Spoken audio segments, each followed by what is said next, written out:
Ako nang tulog naman. Oo, sige, sir. So, first is, paano ko muna kilala? Okay, so Alan and I, classmates kami sa third year high school and we were partners sa Cotillion in which kami kabalo kung kag hindi man kami close sang una. And then after that, sa fourth year, dito na nag-start nga may something but syempre study first taya. And after sa graduation, he tried to connect and may mga ano man da, may mga messages nga wala ko reply kay study first. And then after that, 2021, nakita na kami liwat sa wedding ni Sheila, prepare siya. And then nagpakadto kami sa daga and naglabay sila. Paglabay nila sa motor, nakita kami nila, then we said hi, and then nagbalik siya. But anong napinsaran niya? Nagbalik siya. Pagbalik niya, pagpanawag niya, grabe ng blush niya. Tutudig to, ano ko bala nga, ay, do kalain na ni how, nga ano. And then, amo to, nag-start it was June 24, pagka June 25, nag-chat sa, nag-take the opportunity, nga reply na ko. And then, pag June 26, nag-confess, and then, nag-start ang courting stage until December 25, naging kami. Okay, so, all over personality. Okay, si Allen Damo. He is very responsible. So, and nanamian ko na magkapyot ng keyboard siya kamot. Kay do ka product ng iya hard work. And I am assured ng ipakaon niya sa akon sa uli isalin sa kinabudlayan niya. And he's very patient as well as kind. And sang gapray ko na sang una kay Lord, sa muna kong ginapangayo nga man is first lalaki nga mas palangga ako. At first, kay kabalo ko nga ma-equal mo lang nasa ulihi. And then second is i-pursue ko in a traditional way. So siya gakadto na sa balay, ang nag-resign siya kay mama before magwa. And then last is the submit kay Lord. And ang nakita ko sa iya nga biskan ano kabudlay sang sitwasyon, common struggles, hindi hapos amo na agyan, but then by the grace of God nakaya namon. And amo na, and his sense of humor kay tamaan ko ka serious, so do siya nag-balance na hindi magtamaan ka serious. So, may question ko, ma'am. Wala ka rin. Kaya ang actually gitest ko na sa nga sang pangaluyag sa gihambalan ko sa at first na friends lang ang makaya ko kay friends na gino, but then he pursued. And then sang time na nga 6 months nga courting, wala ko gapakita sa iya nga ano nga may motibo nga sabton ko sa. But then wala siya nagreklamo, kasi lang sa gyapon and gi-pursue ako gyapon. And dito ko nakita ang lalaki bala nga ang isa man nga gusto ko mo nga i-pursue ko, hindi nga relationship with me, but ako mismo ang i-pursue. And kay kisa ka na nga makakita mo na kay kalabanan sa mga tao, gina-pursue ang tao tungod gusto niya lang magka-relasyon kay para in sa ano. But nakita ko kay Allen nga ako gid mismo bala ang gusto niya nga maupod. And amon ang isa nga na ano ko sa iya nga naghumok akong balatyagon. Kay he is my first boyfriend man. So, siya gid ang naka-break sa wall na. And ang love niya man kay Lord, and ang pagkahadlok niya bala kayo, ang fear niya kay Lord, which is may parehas kami nga duwa sa dara nga aspect. Tama na siya. Ako, only one. Only one. Ate ka lang. Isa lang. Unforgettable mo na mabasa. Siguro ang ang time nga gisabat ko sa Camp Amadora. Kaya gitagaan ko siya letter that time, December 25. Gitagaan ko siya letter. Gusto gibasa ya, pero during that time wala sa hint nga sabton ko sa. And then pagkakita iya to nga amo na bala nga it's a yes, it's our first day. Ang smile niya, grabe, kagarang, super excited kasi wala. As in, hindi na siya madula sa akon, mabinsaron. And siguro mo na, madumduman ko na siya. So, what will be your message? Hi, love. Congratulations. Gikaya ta, kay, di ba? Kabudlay, kay imposible, but kay ari na ta di subong, sumiling na kaya ta. And thank you. Thank you for taking good care of me. Thank you sa imo love. Thank you sa imo genuineness and sincerity sa akon and sa pagpasensya mo sa akon. And more mood swings to come. More patience to come. And kayanan talaga. Amo lang gyapon aton motto, kaya ta by His grace. And I am here always for you. And I'll try my best to be the best soon to be wife. Best friend, partner, supporter, and helper sa imo sa future. And I love you. Ang first question ta is, paano ka muna kinalahay? Okay na, sir. Okay na. Ay, okay. Cut na lang.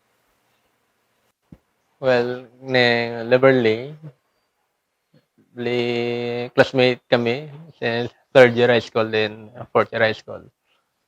Then, so, amo na to, pila mga almost 5 years ata, nga, kay sa lain sa nga school na college, sa Pinyo din ako sa Nonescos.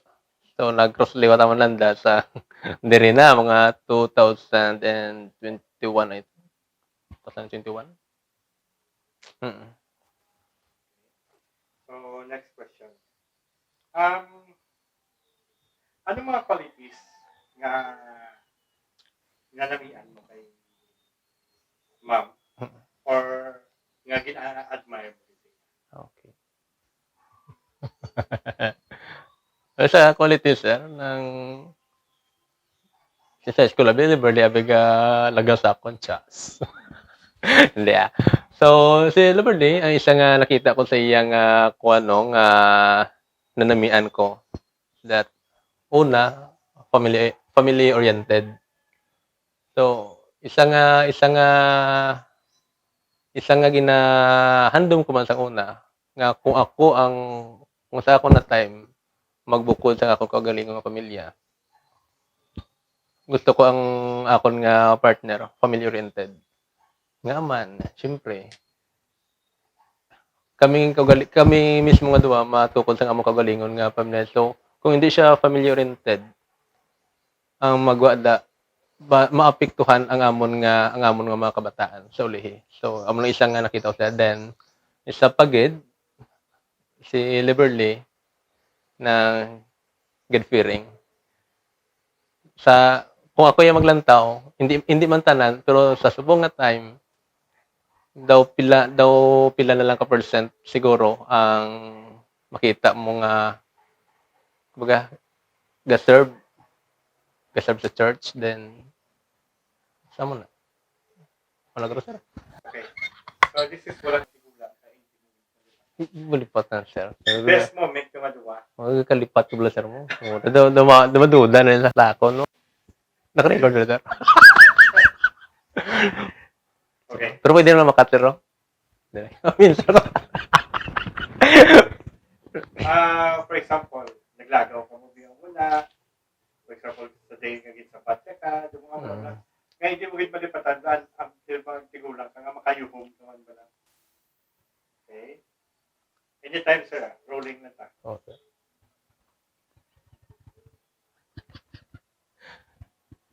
Yeah. Pwede madalasan. Hindi madala script o madalasan. Wala is sa script ang question ko. Manog dahil siya. Call a friend.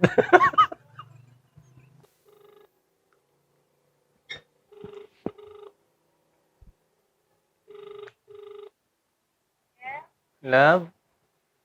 Ano mga moment nga hindi ta malimtan sa gawda na itang adwa?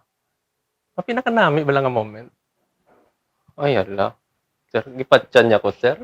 Hindi gisagot sa tumanogid. Okay. Dala na, sir. Okay, paano kayo? Iyupon mo na, sir. Pwede. Pwede.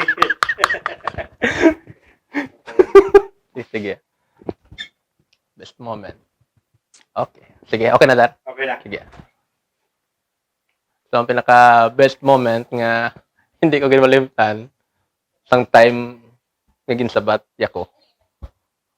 Kaya syempre, pinawalang ma-propose ko siya, wala lang daw ka hindi siya sa paras bala sa iban nga makita mo nga may sa public, may sa amon ni.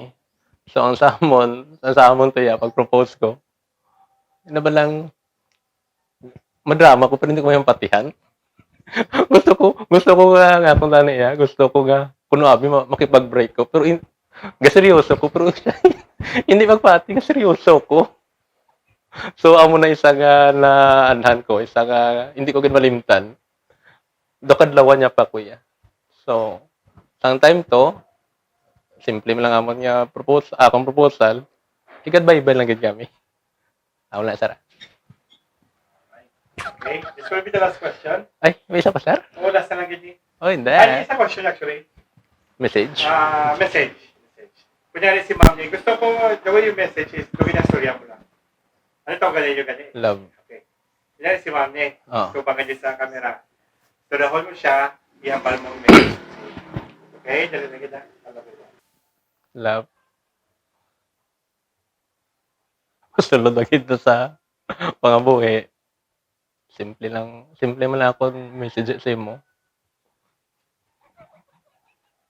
Seryoso ka, maskin sa pamatsyag, hindi ko seryoso. Seryoso kaya. Dugat ang ginastoryan permi. Ano man nga mga trials, gaabot sa aton, makaya tani basta ukod ta nga duwa. And ablo ko damo ta differences nga duwa. May anak ko gusto nga hindi mo gusto. May gusto ka nga hindi ko man gusto. Pero ang isa nga pinapasalamatan ta subong at the end of the day, gaisa man tagyapon. So kabay pa ining atong gina-practice subong hindi lang hasta subong kundi hasta nga danay ta. I love you, mama chup chup.